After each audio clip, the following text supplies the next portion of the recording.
ఈరోజు నేనైతే simple recipe అనమాట. ఇది బ్యాచిలర్స్కైనా లేదా ఎవరైనా చేసుకోవచ్చు. చాలా తొందరగా అయిపోయే రెసిపీ. ఎగ్ ఫ్రై చేస్తాను.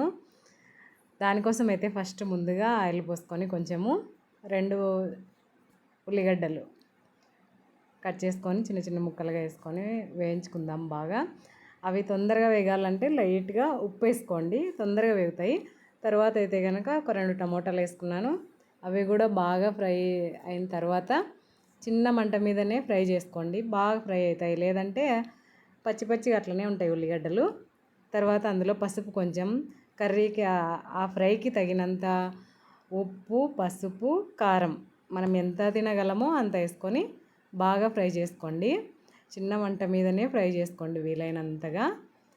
ఇంకా నాకైతే కరివేపాకు అంటే చాలా ఇష్టము, అందుకని నేను కొంచెం వేసుకున్నా. మీరు వద్దనుకుంటే స్కిప్ చేసేయచ్చు.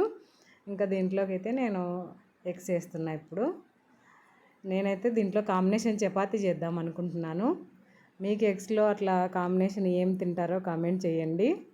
మా ఇంట్లో అయితే కనుక చపాతీలోకి బాగా తింటాము, లేదా పప్పన్నంలోకి నంచుకునే కూడా చాలా బాగుంటుంది ఈ ఎగ్ ఫ్రై నేను చూపించేది. సేమ్ ఇలానే నేను చెప్పిన విధంగా చేసి చూడండి, ఎలా వచ్చిందో మీకే తెలుస్తుంది. సో ఫైనల్లీ అవి గుడ్లన్నీ మనం వేసిన తర్వాత వెంటనే కలబెట్టకూడదు, కొద్దిసేపు ఆగి స్లోగా కలబెట్టాలి. లేదంటే అంతా చాలా నుసి అయిపోతుంది. అది మనం కొంచెం అట్లా ముక్కలు ముక్కలు ఉంటే బాగుంటుంది తినడానికి. స్లోగా కలుపుకొని ఎక్కువ బాగా గిలకకోకుండా స్లోగా అట్లా కలబెట్టుకోండి. చూడండి అట్లా పొడి పొడి కావాలి, చపాతీలోకి బాగుంటుంది తినడానికి. ఫాస్ట్గా ఎమ్మి ఎగ్ ఫ్రై రెడీ అయ్యింది. వీడియో ఎలా ఉందో కామెంట్ చేయండి.